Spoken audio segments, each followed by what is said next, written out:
All right. So I am really excited. I just sent an invite to Grant Sanderson. He is the creator of Three Blue, One Brown, which is a mathematics YouTube channel. There's over 5.3 million subscribers. It's been watched over 337 million times. Um, Absolutely incredible. Graduated from Stanford. Yeah, Stanford in 2015. I couldn't figure out how old he was. He seems kind of young, so um he just is doing really, really good things in the YouTube space when it comes to upper level mathematics. Now, a lot of his concepts are sort of collegiate concept that he covers, but he does it in a way that brings animation, that kind of brings the whole thing to life. So here he is, Grant Sanderson. Oh, I'm so excited. He can't hear me. Can he hear me? Yeah, I can hear you all right. Can you hear me okay? I can hear you, but you're fuzzy. Oh yeah, this camera sometimes doesn't like to behave. Let me just do the old turn it off and turn it on, Yeah, reboot. back and forth. I used to do tech support for FedEx, and I can't tell you how many times I had to tell somebody, just unplug it. Just unplug. Yeah. Start there. Machines are designed to start well when they get going. Um, and you know what? If it's gonna misbehave, then we'll Hey, just go with the old laptop camera. there you are. Hello, hello. Hey, how are you doing today? I'm good. You? I'm doing really, really well. Thank you so much for being so generous with your time. This is fantastic. I'm really excited to get a chance to talk to you. I have been teaching high school math for 7, 8 years now. I went back when I was 27. I failed college algebra when I was 19, and I went back to school when I was 27 just to, do night school, right? I was doing tech support, so like that was going nowhere. So I took one night class a week, and it was math because I had to get over the hump. And then when I had to like figure out what direction I was going to go, I said, I'll do the hardest thing. I'll get a bachelor's in mathematics, right? So that's kind of where I fell in love with it, right? It was at a junior college in Kansas City, just fell in love with mathematics. Um, and so while I'm teaching on my lunch break, I sit around and I watch Number File, right? As one does. As Uh, one does, as all math teachers during their lunch break, I'm right. sure do. I think it's required by law that all math teachers watch Number File for the 22 minutes that we get of free time during lunch. We gobble down a salad and watch Number File. And your videos are awesome. That's where I was introduced to you. Hmm. And then just going to see your animations and everything that you did is absolutely fantastic. Um, I so I know this is kind of a weird long way of getting started, but my first question that I wanted to ask you was, I know that you were more into computer sciences than you were mathematics to begin with. At least that's what you were saying on a podcast at one point. Oh, did I? Well, I mean, I feel like math was always the first love, and I was certainly felt pulls in the direction of computer science during undergrad, but um, Okay, it was definitely like math was the first thing I loved. but it's amazing how you've married like creating this animation software, I guess is the way to put it. Yeah, creating Yeah. it so that you could show what's visually going on in your mind and put it on a computer screen and animate it for other people. That is amazing. So I sort of say that's brilliant, first of all. And I've spent the last 7, 8 years, so being frustrated that I couldn't visualize fourth and fifth dimensions. And then last night, actually not because we were talking, but it just came on my feed. It was a Number File video of you doing the dartboard. Oh, yeah. And I was like, that's how you visualize fourth dimensions and greater dimensions and stuff. I was like, that's amazing. So congratulations to you for making it accessible to other people. Well, thanks for such kind words. I feel like there's a category of math nerds that like to just sort of hand roll their own programmatic animations. And like there's a pile of people that have like written their own library.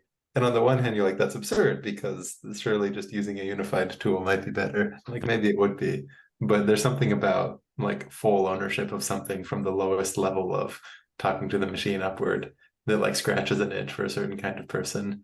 Yeah. And so like a lot of the animations on Wikipedia math articles, if you like see little GIFs, if you like actually follow through, very many of them were made by this one person who's like in the Really? know and like created his own little like scrappy bit of kind of library to like put those together.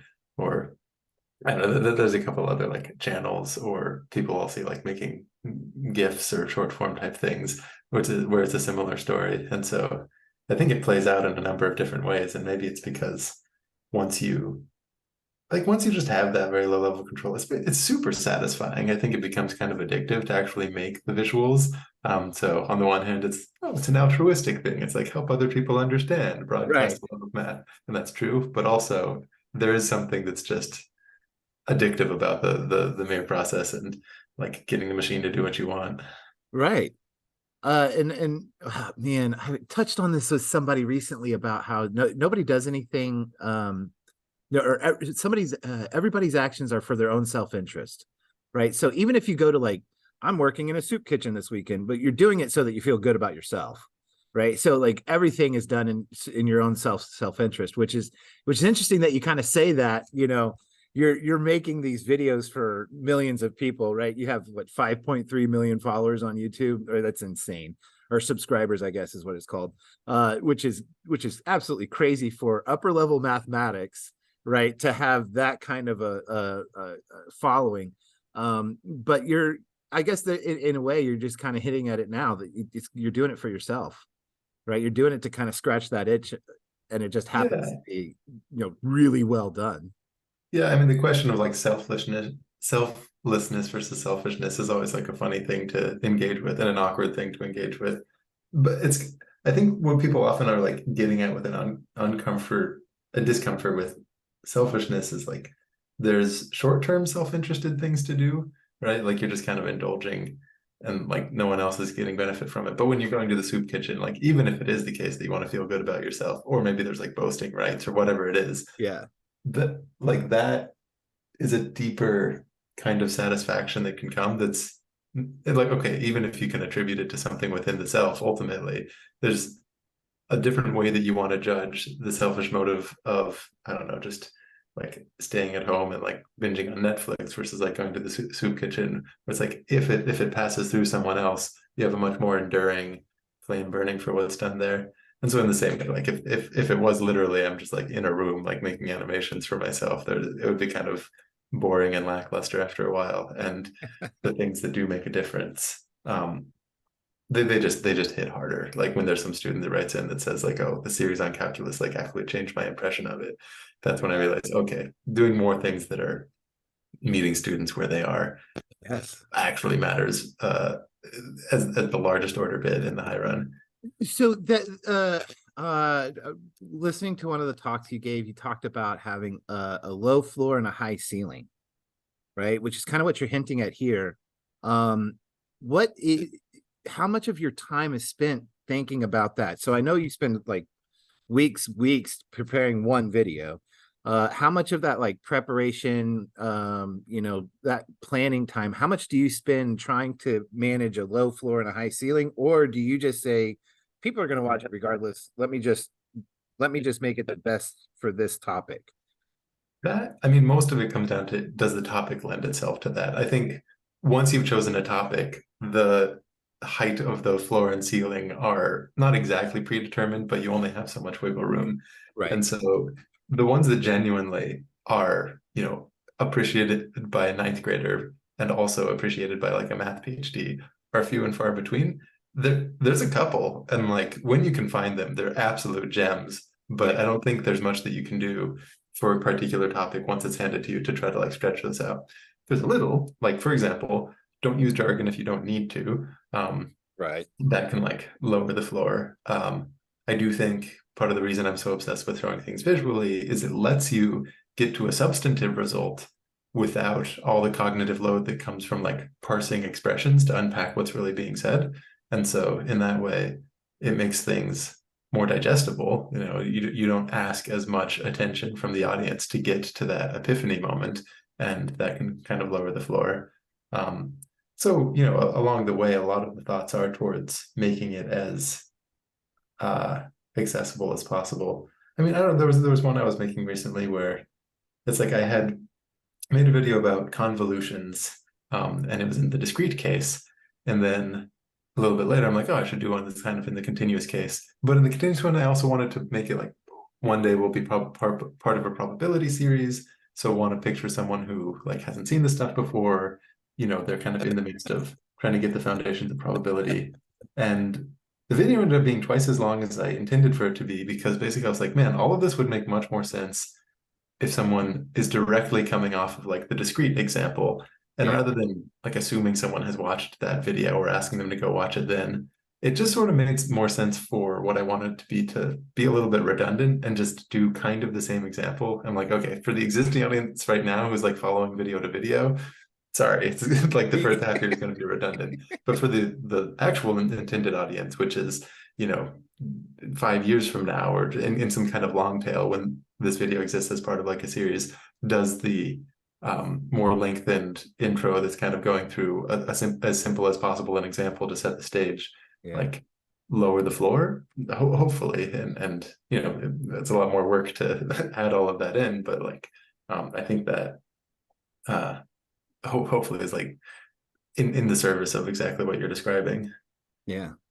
So okay, so I high school math teacher. I'm in rural Kansas. Um, I'm working with these kids that I get this once a semester, and it's the strangest. It could be from the high achieving kids, or it could be from, you know, a kid that's, you know, has zero plans to even graduate high school. But I get the question, and every high school math teacher gets it, and the question is, when am I going to use this? And I love I have to thank you for your explanation. When am I going to get to use this? And you said, I was reading like Harry Potter, and like, when am I ever going to use the you know, the such and such spell or whatever? And I, in that moment, I melted into the art of mathematics, right? And thinking of mathematics as an art, and you beautifully explain that transition. Yeah, these kids, no, you're never going to need the quadratic formula. You won't. And you'll never need to know like the what sine of 60 is. You just won't. But there's a beauty of knowing and understanding these building blocks to getting to that next level, and going and learning it, just as you would knowing and understanding that the invisibility spell in Harry Potter is going to help him in book 3 whenever he's facing some dragon or whatever. Clearly, I don't read Harry Potter. I think there's like two ways that you could go at it. So one is exactly that, and I think this was like the TEDx talk or something that I was Yeah, trying to I get believe at. that's You've it. got, Yeah, where I was trying to emphasize is like you've got both of these. Like it is the case that you want to, when you can, focus on pragmatism, but that it's possible that like more engagement comes from story. And but on the other hand, it's like I think students really appreciate honesty. And so exactly what you're saying, like, look, you're never going to use the quadratic formula. You're not going to need to know the sine of 60. Like the fully honest answer is, okay, you probably won't, you might. Like I remember I was giving a talk to like Pixar at one point, and we were talking about this topic of will you ever use it? And I mentioned like, you know, high school, they're never going to need to know the quadratic formula. Such a dumb thing to say to a group of Pixar engineers, because one of them was like, uh, we literally used it 1 trillion times to produce the movie Coco, because like the ray tracing that happens on every frame for every single light, and he did like a back of the envelope calculation. It's like, okay, actually, okay, maybe why do we teach these things to high schoolers? Maybe it's because a small subset of them will go into like engineering or something where the actual stuff, like actual quadratic formula, sine of 60 degrees, like you're literally using that. yeah, And so maybe what we're doing is we're opening the door. We want to say, maybe if you do want to become an engineer, like if you want to be an engineer at Pixar, you literally use the quadratic formula all the time. right. So that could be one. Most people won't. The other thing you could say is it's analogous to if you go to the athlete and you're asking them why they do so much push-ups, because like never on the football field do they get down and have to like do a push-up. It's like, okay, that literal motion is not needed, sure, but like everyone understands that the muscle and the strength is beneficial for playing the game better. Yeah. And so in that same way, is the literal motion of like completing the square going to be something that you use? No, even the like engineer won't like go through a completing the I think square. The Laplace mathematician might know transforms was that. the only other time I had to use that. Yeah. But the like the exercise of just like putting in the reps of problem solving, it just makes people systematically better at other kinds of problem solving. And so there's all kinds of like, interview questions for software companies or something like that, that are these sorts of puzzles where someone benefits from a history of deep problem solving, just in like the way that as if they had done push-ups. It's like they put in the reps and then they can answer that question and they get the job, right? Or they're Right. able to like come up with the insight for the particular algorithm. Did they need to know the sine of 60? No. But was the idea of like understanding the benefits of symmetry and finding a symmetric object that is what ultimately lets you know that the sine of 60 has like a nice closed form expression and intuition that can carry over to other situations where you like try to incorporate symmetry? Like, absolutely. So that's the other angle. And then it's the one you're pointing out where it's like sometimes just saying, yeah, it might not be useful. And what's funny is the people who discovered this seemed not to even care if it was useful. But like there were other humans who were deeply infatuated with this because of some kind of aesthetic beauty. And you might be able to too. And so I think they're finding there are certain topics which they just they just elicit curiosity. They just make you go like, what the hell is going on? Now, are you able to use such topics for most high school class lessons? Like that would be a hell of a resource, right? If like every lesson came with like the pre-baked topic that's like the motivating question that like someone is burning to need to know. Yeah. Probably not, but you never know. I mean, one example, there was a there was a time when a friend of mine who's like more of a programmer uh comes, he was like, Grant, I have to tell you, I am in love with the arctan function. I'm like, what? Like not even math nerds say that. Right. He's like, No. in love with the arctan function. Because I was writing this like video game and I Yeah. needed a way to like go back and forth between slope and angle. And I'm like, how do you do that? Like if I know the slope of a line, how do I find the angle? And if I have the angle, how Yeah. do I know the slope? And he's like, and the arctan2 function gave me Right. exactly what I wanted. And so then I'm like, all right, you never know that like for everything that exists there, there is a person and like a moment and a need in their life where it's like so satisfyingly fitting a puzzle together that Oh, they will actually like it. Can you engineer that and like make it so that every time that the arctan has to be introduced in a lesson to students, like they also feel that same burn that this person did? right. Probably not, No. but Yeah. if I was teaching high school and like we're doing inverse trig functions one day, I That's the would story you absolutely tell. spend the first 3 minutes of the class telling that little story, Right. um, Right. just And because. that's Yeah. kind of what I found as a high school teacher is that I try and make it as relationship based as possible. Like this is my relationship with mathematics. This is why I genuinely love it, and and my hope is that some of my enthusiasm, some of my excitement rubs off on them, which is 99% of the reason why I emailed you and asked you to do this. Because just sharing these conversations with people, you are doing high level mathematics, right? There's not outside of mathematicians and engineers. I don't know many people who are going to be super pumped about the Fourier series, right? But that's been your biggest YouTube video, right? So you're there and you're making these upper level mathematics, and it's just like your connection to the material is very palpable, and it's really exciting, and just like sharing that with my students, just having that relationship, I think is just wildly important. So you're I don't know, this is weird. It's kind of um the question, and it's a burning question that I had with every person I talk to, which is math discovered or invented? And everybody has their own take on this. I was talking to a guy named Bruce Burnt who studied Ramanujan, and he, I don't say translated, but he provided proofs for all of Ramanujan's work in journals for 30 something years. And there were some times where Ramanujan would have a solution to a problem without a proof, and the math to solve it, to prove it, hadn't been invented until like the 1980s, right? And Ramanujan, of course, was doing his work in the early 1900s. And so when I asked Dr. Burnt, I said, is math invented or discovered? He said, stop asking that. It's invented, leave it alone. Right. So he was very passionate on the it's invented side. I can see a bunch of different ideas in that, and I really wanted to know. Like, after listening to some of your work and hearing you talk, I have an idea of what you would say, but I want to hear it from you. What is your take on, is math invented or discovered? So both is the right answer, but then you got to unpack the capacity in which it's both. So I think a really nice example is the Pythagorean theorem, where Okay. so you look at this, you draw a picture of a right triangle. Empirically, you start to say like, oh, if you happened to square these, you might notice this relationship.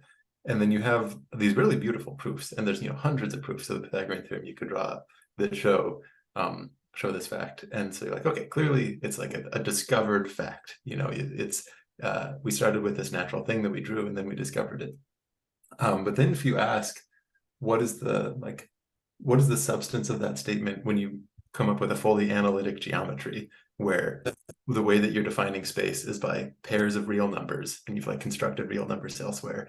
And so what two-dimensional space is pairs of real numbers. What a triangle is you've got three such pairs, and then maybe the set of all things interpolating between them. And you define what you mean by distance and all that. And then you're like, oh, wait a minute. The way that you define distance is like by writ, so that the Pythagorean theorem is true. That's like the definition of distance.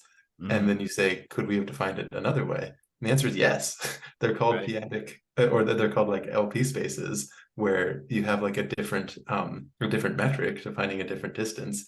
And so then you step back, you're like, wait a minute, like, was the Pythagorean theorem discovered like it felt like when we were doing Euclidean geometry, or is it invented, which is how it feels when you're doing analytic geometry?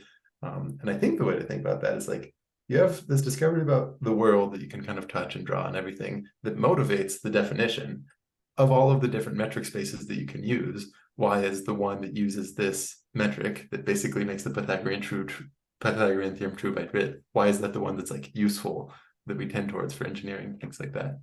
There's some very pure reasons one could justify why like 2 is the best number there, but by and large, that's the one that then actually touches the real world. Math, you can make up all sorts of like axiom systems, rather than defining a group as like a set with such and such binary operator on it. I could define like a swoop as a set with like some ternary operator that satisfies certain constraints, and develop a whole field, and like no one will care. And if the invention wasn't motivated by something that was observed, then the thing that you're producing won't actually touch other problems.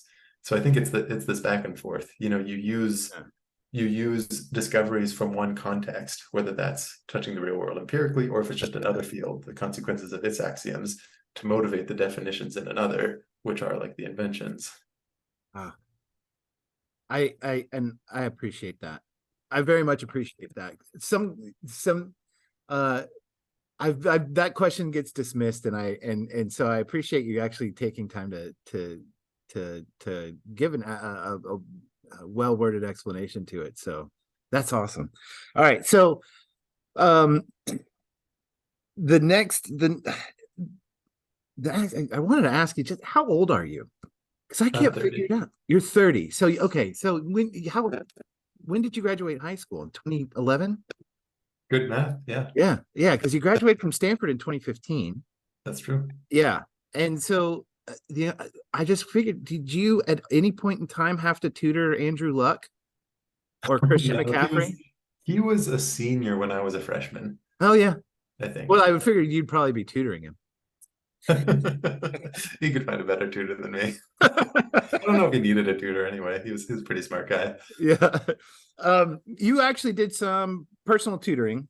and private tutoring. And I kind of wonder when was the last, because I still to this day I still do tutoring. I tutor college kids throughout the summer and stuff. So when was the last, like when was your when did you get to the point where you were like, my time's better spent elsewhere?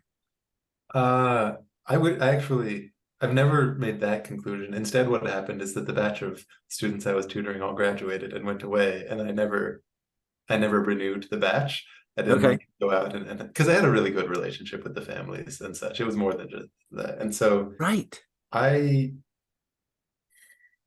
I could use some students. It's a hard thing because like you're right, it's like time spent there is like time taken away from other things, and it's just kind of so hard to know how to allocate all that. But if I really stepped back, if someone came to me and there's clearly a student, oh, and the motives of the family matter a lot. Like I'm not interested in Sure. someone who just wants to improve like SAT scores, but if it's to be frank, if they're willing to let me use the student as like a testing bed for video topics and Oh, such, there you go. right, Yeah. then it's like, um, yeah, that would be quite valuable. But I just haven't prioritized that for better or for worse. So you say you worked with like a group of kids when as they went through and graduated. I kind of did the same thing. I've done that with several families, and um, I had a mom tell me, I spent one after the first year with her son. She goes, "You're cheaper than therapy," and I was like, "Wait a sec, I'm not a therapist." But I found that sometimes the problem isn't math and the problem isn't, whatever it might be. I had this girl trying to, I mean, we probably doing ninth grade math at one point, and she was just off space thinking about something else. And I said, I finally stopped and I was like, "What's his name?" And she goes, "What are you Mm. talking about?" I said, "What's his name?" She goes, "It's Josh." And I was like, "Did he break up with you?" And so like I had to get that part out, right? And so it wasn't until years later that I was watching a Nova special. You remember how you heard this program Nova? Oh yeah, yeah. No, I loved Nova. Okay, so this woman in Michigan, she was a soccer product, like a soccer like phenom, and went through she went through the process of trying out for the national team, the women's national team. She got to the final day as a goalkeeper, and it was like the coach said, "Okay, it's you or somebody else, and whoever wins the shootout wins the spot on the team." And Hmm. she lost the shootout, right? So she walks off the field thinking, "Oh man, why did I fail in that moment?" And so she went ahead, walking off the field. She said, "I decided to spend the rest of my life trying to figure out how the brain works." So then she became a doctorate in neurosciences, and she did a massive amount of testing on the frontal lobe. And the way she describes it is that there's two parts: there's logic and emotion. And if Hmm. your emotions are going, there's not enough energy to handle the logic. And so this is one thing that I keep trying to work with my personal students on. Like kids here, like, "I have test anxiety." I'm like, "No, you don't. You're thinking about something else emotional. Shut Hmm. the emotions off and start thinking about the logic." So that always, emotions and mathematics have always kind of been like a hot topic, especially for kids and students. How were you able to kind of remove emotions from mathematics, or how do you find emotions in mathematics, or do you just completely void out emotions in general when you're thinking about math and logic? Oh, I mean, it can benefit from like camaraderie and delight. You know, there's no better motivation to like learn something than if there's someone you're doing it with. Um, that's for sure. I mean, you know, the best way, if you wanted to like make all kids succeed at math like incredibly well, the super unethical but like best possible way to do it would be to um like airdrop into the school some like really attractive students that are like flirting with them, and those attractive students are clearly like interested in math and the like things that they use to bond over. So Right. you know, it's like the guy to impress the girl, like the thing he wants to like connect with her where she is, or Right. the hot guy, like the girl wants to like resonate with that. Right. That would do so much more than like all possible efforts that a teacher can have, right? And This is very so Mean Girls. yeah, right. So that would be the best way that you could do it, and that's like leaning into the emotion of it. Um, and so similarly, I think, it doesn't have to be romantic pursuit, but it could just be like from camaraderie, like a Yeah. sense of being a part of it together. Yeah. Building the relationship. Yeah, I mean, but in reality, So what do you think, where do you think people get frustrated and say math sucks? Like, right, there's t-shirts out there that just say like math sucks, like, and it's, where do you think that kind of visceral hatred comes from? Or have you oh, even thought about that? oh, of course I've thought about it. It's something that is kind of true. Like it does, the kind of things that you're faced with on homework, especially if it hasn't been explained to you, and then you feel like, hey, you have to be able to do this and do it fast, and you don't know how. Like that's such a terrible feeling. Yeah. Um, and it's especially terrible if you have the feeling that like others around you like are getting it and that you're not. And then I mean, what you really don't want is like if you put in a ton of effort and then you're still not getting it, then you like feel bad about yourself. So then you're like, okay, if you just don't even put in the effort as a student, you can be like, well, of course I got a D. I didn't even try. Right. Of course I failed. I didn't even try. And you're sparing yourself the pain that would come from like both trying and failing. Um, and so in that way, embracing the idea that math sucks is like a palliative to just it's avoiding that kind of pain. And then, uh because a lot of it just is super boring as presented. It would be like, if you're just doing push-ups and you're never playing the game, Yeah. yeah, I get it. Especially if someone never sees the game and they're just doing the reps, like that's not fun. And especially if people don't have a good answer for when are you going to use this, or if people claim that it's beautiful, but like you don't find it beautiful. And then again, the social component, if you reach the critical mass where enough of your close friends and people around you just by default assume that, and it's like in the culture in that way, then you would have to like go out on a limb to say anything else. Right. So um Right. yeah, making sure that there's as much time on the field as doing the reps, whatever that ends up meaning. So as you're getting the practice in, like use it for something. But I think, just a teacher like you probably goes a long way, where the sheer charisma of someone who's like demonstrating their own enthusiasm about it, even when, teenagers are, they don't show that they're into it. And, if you try to get excited, they're not going to mirror that excitement because they have to be above it. But I think actually a lot of that can shine through. Yeah, so this girl, we did like a club. There's like a club meeting day at the beginning of every school year where all the clubs have a booth, and Mm. I of course set up the math club. And so, because I want to take kids on competitions, right? So I set up this math club, and this girl, straight A student, and she's really, really good. She studies hard. She's always kind of with it. She's like, "What are you doing with this math club?" And I was like, "I was going to try to do some competitions and stuff." She goes, "That's social suicide. I'm out." And I was like, "All right, well, thank you for sharing."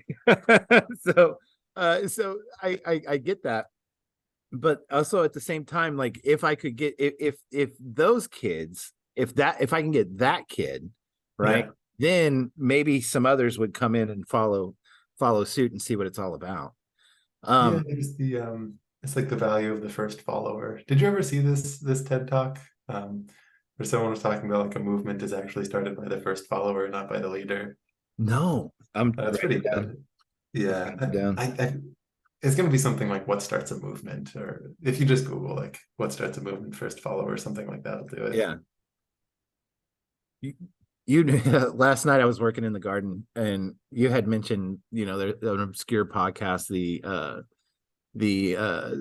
some opinionated history of math, Oh right? yeah, that one's I, great. I caught the first two episodes when I was working in the garden last night, and I said, "Oh, this guy's opinionated. He does not like Galileo at all." I just thought that was really funny.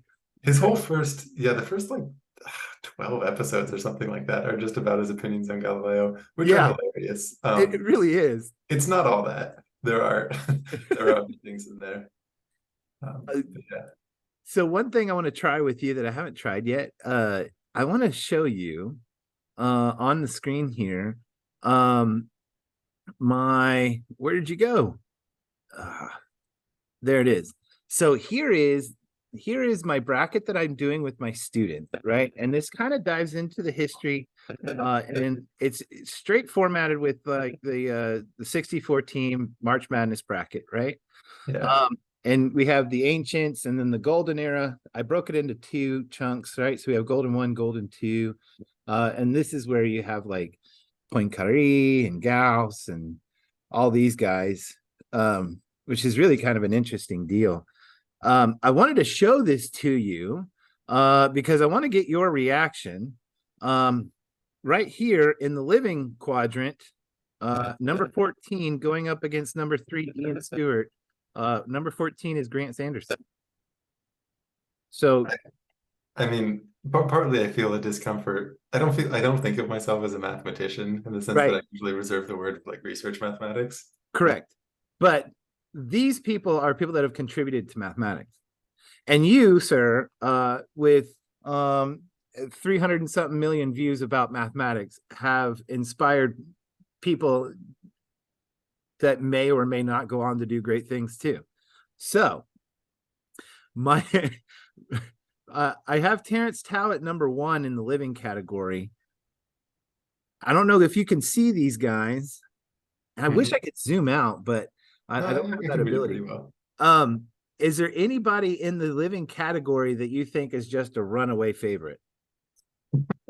So, okay, what does a head-to-head look like? Is it that students are voting on it? Is Mm-hmm. that you're doing a math off between them? Yeah, so here's what I do. I introduced them. So this was an example from last year. I introduced them with these slides, right? So I'll these are the people that are going against each other.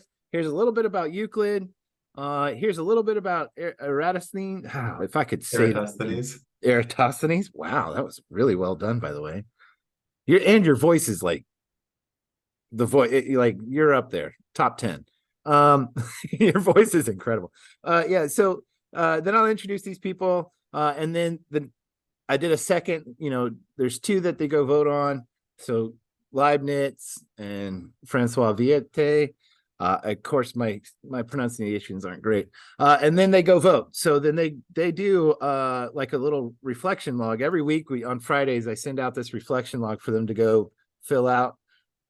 They do their votes here, and then one thing, like I do this thing outside of math, like what's the best thing that happened, the worst thing that happened, something they learn, and then random quotes, or random like questions, and then things that help me understand my students.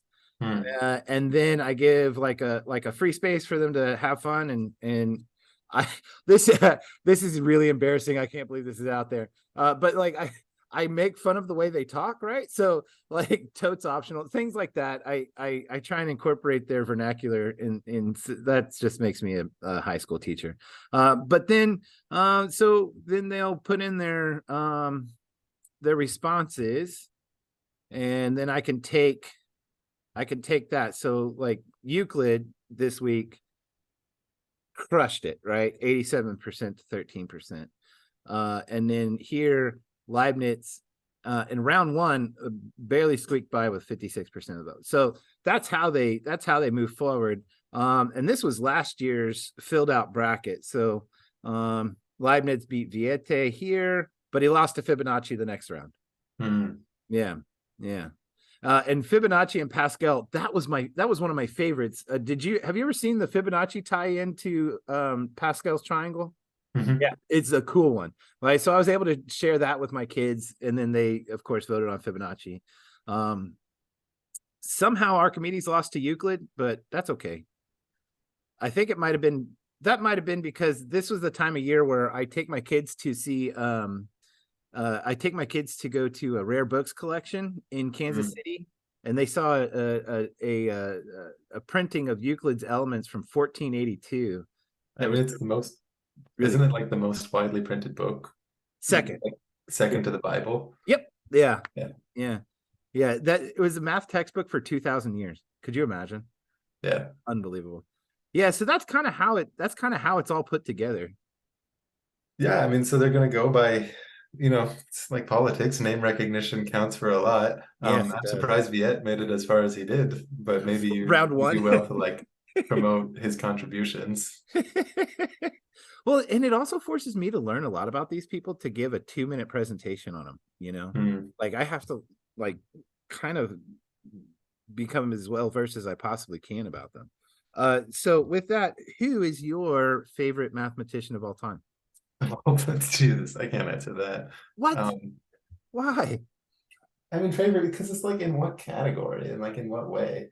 Because so I've been like I spent way too much of last year kind of going down this rabbit hole of a project about Galois because he, of course, has the like one of the most famous stories. But it's like much more interesting than I even realized because we all learn about the duel at the end, but Right. like the life leading up to that, like he was in prison, he got arrested not once but twice, he made a death threat against the king, he's got like all these tragedies Whoa. in the like, and then he also took his first math class when he was like 15, right? So he dies at 20. His first like official math class was when he was like 15, and he like low-key invents like modern algebra. Right.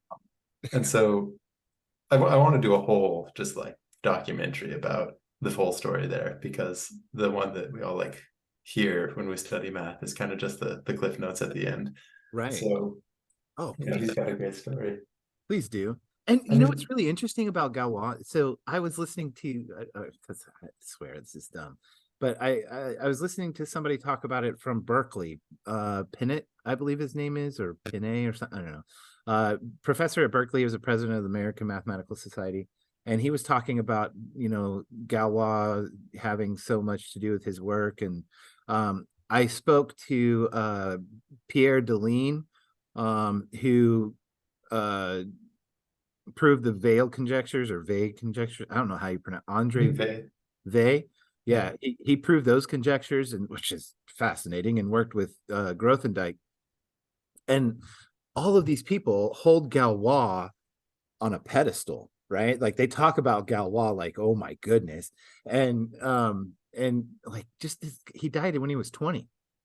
Yeah, I mean, it's interesting, like how much credit he does. He was definitely ahead of his time, but I think a lot of so Galois is credited with like group theory, and obviously he's credited with Galois theory, and both of those are such instrumental parts of what anyone engaged with like modern algebra does that it's like, wow, okay, what a guy.